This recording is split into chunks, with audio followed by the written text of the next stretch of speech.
શેની વાસ આવે છે? શું બનાવો છો તમે? અત્યારે જો આમલેટ બને છે અને બીફ લાવ્યો છું ને એ ખાવાનું છે. જો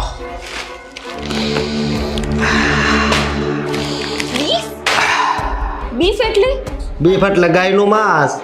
ગાયનું માંસ? આમલેટ? એનો મતલબ કે તમે નોન વેજીટેરિયન છો? તમને જરા પણ શરમ નથી આવતી? ગાયનું માંસ ખાઓ છો તમે?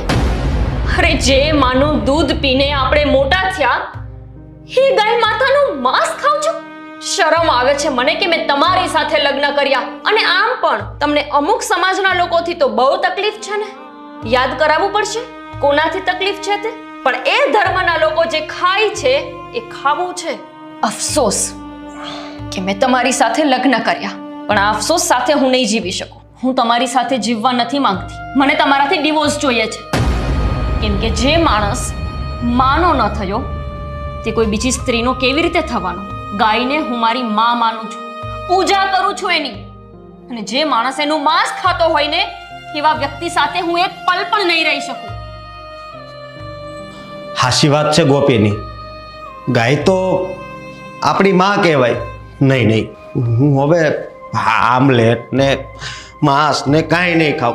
અત્યારથી જ હું બધું છોડી દઉં છું અને ગોપીને કહું છું